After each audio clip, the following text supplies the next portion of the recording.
Do you wish you could just get rid of your anxiety? When you feel it's starting to gather force in your chest, do you feel desperate to get rid of it? Or do you think anxiety is useful because it motivates you to get things done? Maybe you think it motivates you to do a good job at work. Or maybe you think it motivates you to take political action. While summer may be feeling fine for some of us, for those of us living through really uncertain times, it's hard to ignore the world.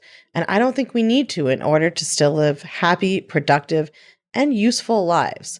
In today's podcast, we're going to dive into whether anxiety is ever useful, and if so, how to let it be useful while keeping it from running amok. Let's go.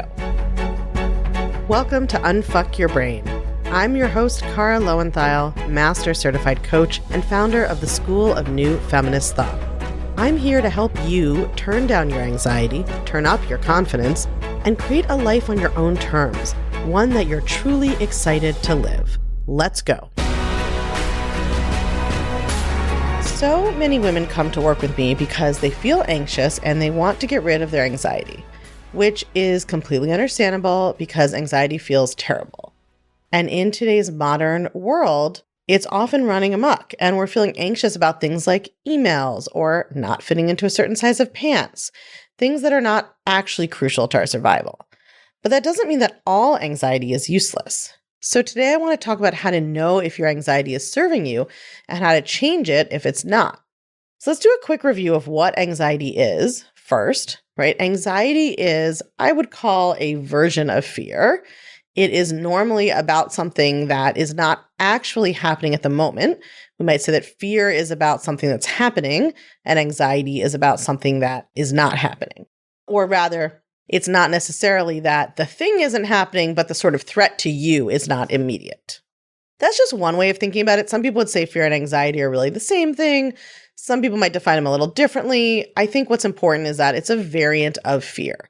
So what matters is that it's caused by your brain thinking that it perceives a threat, right? That is what a fear response is. That is what an anxiety response is. It is your brain thinking, I see a threat to my physical safety and survival, and so I am going to release stress hormones into this body so that it is ready to run away. And so that is a place that anxiety or fear are helpful, right? If your life is in danger imminently, you need that jolt of adrenaline, and cortisol will get you going, right? That's why your body evolved to have that response to something dangerous. So we don't want to have no fear response, right? No ability to have that response. In fact, there are children who are born with different fear or pain responses that are kind of the standard. And sometimes it's very dangerous and they die young because they don't have that thing that makes them afraid of something physically dangerous when they're little. So that's a place that we want to have a working fear response. If I notice a car driving towards me and I'm in the middle of the street, I want to have a shot of panic that gets me moving fast. So your brain may be thinking thoughts that produce anxiety or fear because it notices a real danger. And that's why it's always useful to actually look at your anxiety and see where it's coming from and what you're thinking, right? Rather than just trying to get rid of it immediately. And I think that's especially important because women are socialized not to trust ourselves and to always assume that, like, if we feel like something's off, we're being too sensitive or we're being irrational. And so I think sometimes our brains are actually noticing that someone maybe is a physical threat to us, and we will dismiss it and ignore our thoughts rather than examining them and really evaluating them. So that kind of like animal instinct for actual imminent physical danger is important. But of course, in the modern world, our anxiety and our fear responses go well beyond things that are actually physically dangerous. And a lot of us don't even realize that we are subconsciously attached to our anxiety for reasons that go far beyond actual matters of life and death. Because even though we hate feeling it and we think we want to get rid of it, we also rely on it. And that makes sense evolutionarily, right? Anxiety and fear evolved to keep us alive. So it makes sense that subconsciously we believe that our anxiety is important and is telling us something important. The problem is that today a lot of anxiety is not coming from immediate threats to our survival. Right? It's coming from things that maybe used to be survival threats or that never were, right? But our circumstances now where that threat response is being triggered because of the stressors of modern day life that really aren't physically dangerous in the same way, as when these systems evolved, when we had much less complicated lives. And a lot of us have lived with anxiety for so long that we associate anxiety with, ironically, positive outcomes in our life. And we can mistakenly come to believe that anxiety is what has motivated us to accomplish or change things, and that it's the only thing that could motivate us. And this can come up in our personal lives or in our responses to the larger world. So in our personal lives, this can look like believing that our anxiety is what motivates us, believing that if we're not terrified of failure, we won't do a good job at work, or that if we are not terrified of being alone or hating ourselves for being single, that we won't make the effort to get out there and date, or that if we're not anxious about gaining weight or hating our body, we won't work out. Or if that we're not anxious about other people being upset with us, we won't be nice to them and we'll just turn into sociopaths. And I don't think these forms of anxiety are helpful for a few reasons. First, it sort of has this assumption baked in that you're someone who does not have an intrinsic desire to do a good job, take care of yourself, or be in positive relationships with other people. So when we assume that we need anxiety, we have to make ourselves feel afraid in order to motivate us to do a good job or to move our body or to be nice to other people. That's a really harsh assessment of human nature to level on yourself. And it can't help but make you feel bad about yourself, big picture, because it means that your self-conception is as someone who kind of can't be trusted to actually be happy and still be a worthwhile member of society. I also don't believe that anxiety actually motivates you very well when we're talking about long-term and complex undertakings. It motivates you very well to run away from something that's going to eat you. But when we're talking about things like a career or a long-term relationship, right, when you're putting your system into fight or flight, you're increasing stress hormones in your body. And those stress hormones, when they become chronic, can create chronic inflammation because the stress response, the stress cycle isn't being completed. It's just more and more stress hormones are being dumped into the body over a long time period. And people are not their most creative or skillful or generous when they're under chronic stress. So again, just like fear in general, stress hormones aren't always a bad thing. They have a time and place to be helpful. And we know actually from some of the evidence that how you think about stress impacts how stress impacts you, right? It's like because the brain-body connection is so wild.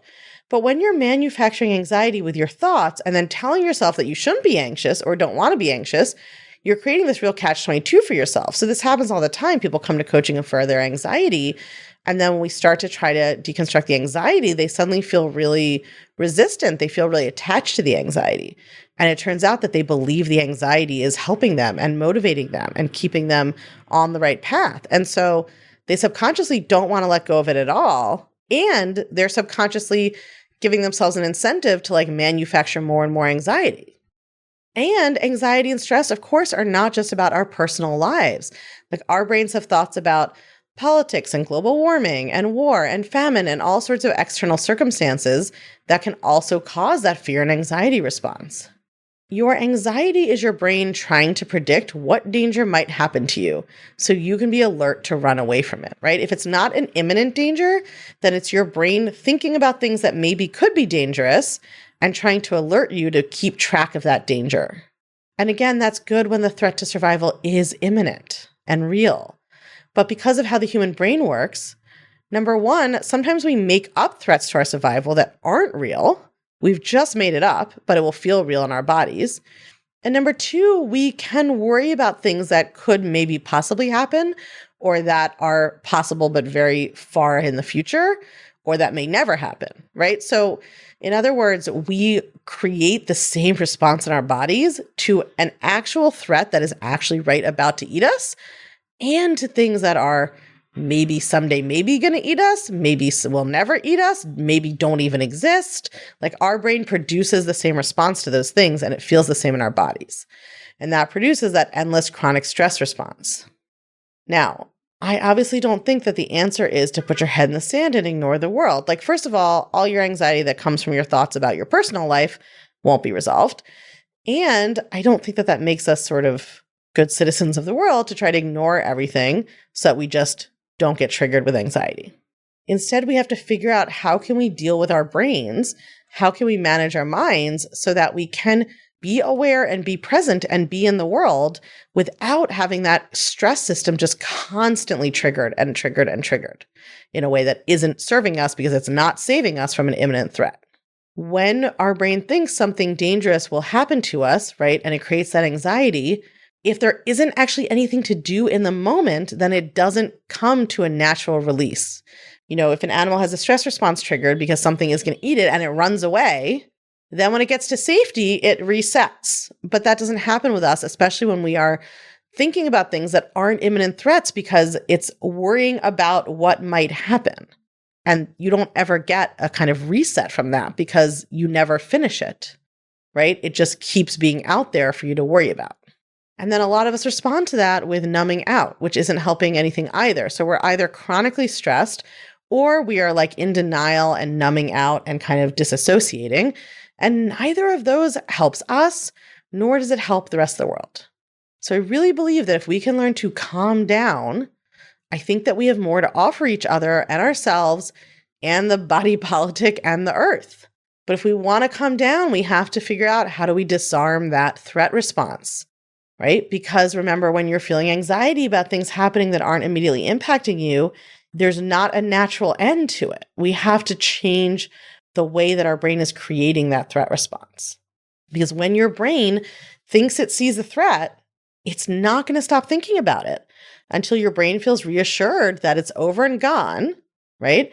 And that isn't going to happen if it's in the future, if it's made up, or even if it is something where you know for sure things going to happen, you're trying to plan for it, right? The anxiety is stemming from the uncertainty of the future. Our brains just want to think that we know what will happen and feel safe. And so your brain will just never quite be satisfied. So even if you play it all the way out and come up with a plan, your brain is just still going to be like, yeah, but what if this? What about that? What if that plan doesn't work? Right? We just can't outthink this. So we have to come at it a different way. And that's what I'm going to share right after this. All right, y'all, time for an honest pop quiz. How much time have you spent today worrying about things that you can't control? Maybe it's world events, or maybe it is whether your ex is dating again. Either way, the way that you're thinking about the challenges in your life or in the world are creating a lot of anxiety for you. And the world is not going to change in a way that solves that. You have to change your brain. And that is why I am teaching the free Feminist Anxiety Fix workshop that I teach a couple of times a year, and it's happening August 5th. I'm going to explain to you why the way you've been socialized makes your brain more prone to anxiety and why things like yoga or meditation or positive affirmations don't work. And I'll teach you a little bit about what will work. You can sign up at unfuckyourbrain.com/anxiety or text your email to +1 347 997 1784. And when you get asked for the code, just text back anxiety. Let's make the rest of the summer a little less stressful than it has been so far. I'll see you there. The deeper safety that we need to create comes from believing in our own capacity to cope and to carry on. The only thing I have found that allows my brain to rest is cultivating and building my belief that I will figure it out and that I have my own back. That I don't need to know exactly what's going to happen because I trust that I will figure it out. Cultivating my belief that I am resourceful, that I am resilient, that I will rise to a challenge if and when it is required of me, or that other people will be able to do that. And understanding that ultimately there are some cataclysmic global or personal happenings that I can't control. And if those things happen, I may not be able to do anything about it. And I can live with that because I know that what gives my life meaning, what kind of confers grace and dignity upon my life, is how I show up for myself and others in the face of hardship. I think that our feeling of powerlessness and fear comes from believing that we have to control these big things we cannot control in order to feel okay or to feel or be safe. So for instance, if we're thinking about something scary outside of us in politics and the climate and something else, it's like our brain thinks that the only way to feel safe would be to somehow believe that that thing wasn't going to happen or that it wouldn't affect the circumstances of our lives. And we can't control that. And we can't guarantee that. Generally, we don't always get to choose what we are going to experience in those big picture circumstances.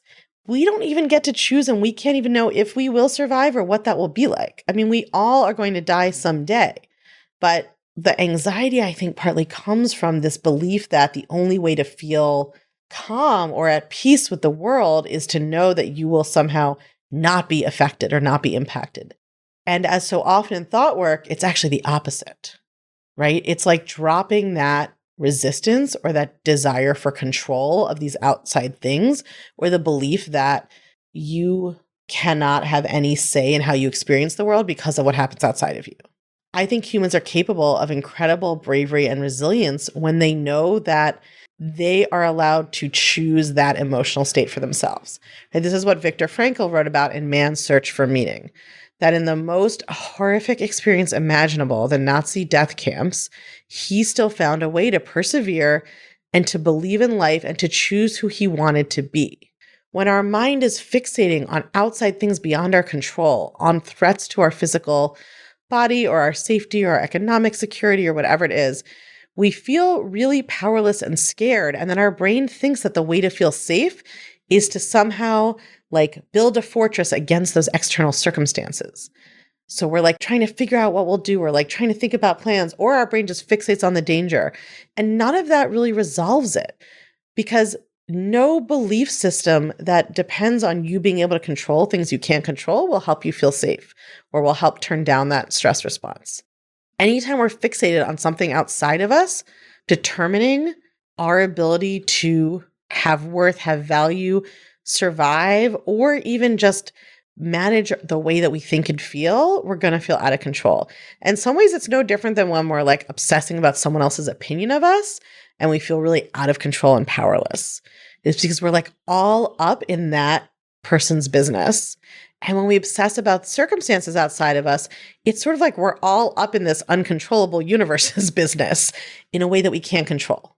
But when we shift the focus to who we want to be in this challenge, during this hard time, for whatever time we have, which we don't get to always decide or control, everything comes back to center. I can feel that in my body. I want you to encourage you to try to feel that too. Everything comes back to ground. We connect to a stronger internal power. It's a power that doesn't come from believing that everything will be okay in the sense of we'll always have the circumstances we want, and we'll always have the kind of health we want, and we'll always have the kind of economic resources we want, and we'll always have the political situation we want, and we'll always whatever, right? It doesn't come from that. It comes from this really deep grounding with yourself that you will always have the ability to choose who you want to be, even in the most challenging of circumstances. And to have self-compassion for yourself when you aren't able to live up to that person sometimes. And I think that's the place from which we can take effective action as well. It's the place from which we can show up differently in our personal lives. And it's the place from which we can take effective political action as well. Because so often the reason that we get paralyzed or overwhelmed or give up in hard circumstances, or even just when we're worrying about potential hard circumstances in the future, is that we feel hopeless because we can't convince ourselves that we'll be able to control or change these things that are so much bigger than us. But I don't think that that's the only way to try to motivate ourselves. I think if we define success as showing up as the person we want to be and how we want to live during this time, then the actions that we need to take are part of that. But our willingness and motivation and purpose doesn't depend on those actions being effective. It depends on who we are as we show up to take them. And that is something that we get to decide. And every time I come back to that, every time that my brain is spinning on what if this happens, what if these terrible things happen outside of me, in my personal life, in my political life, in the global world, and I am just spinning out and doing nothing useful, what always brings me back is thinking, okay, if these terrible circumstances, of course, that's an optional subjective thought, but that's what I'm using in this instance. If these circumstances happen, if I am living in a world where these things happen, who do I want to be for myself, for my loved ones, for my community? How am I going to show up? And that always feels so much more powerful because that is something I can control. And if you don't feel like you can control that, if you don't know how to be the person you want to be, and you don't know how to show up the way you want to show up, it's not a character failing, and it doesn't mean you're not capable of it. You just don't know how to think on purpose. And that skill is what will allow you to be that person you want to be no matter what happens. And that is something you can choose for yourself. If you're loving what you're learning on the podcast, you have got to come check out the Feminist Self-Help Society. It's our newly revamped community and classroom where you get individual help to better apply these concepts to your life, along with a library of next-level, blow-your-mind coaching tools and concepts that I just can't fit in a podcast episode. It's also where you can hang out, get coached, and nerd out about all things thought work and feminist mindset with other podcast listeners just like you and me. It's my favorite place on earth, and it will change your life, I guarantee it. Come join us at www.unfuckyourbrain.com/society. I can't wait to see you there.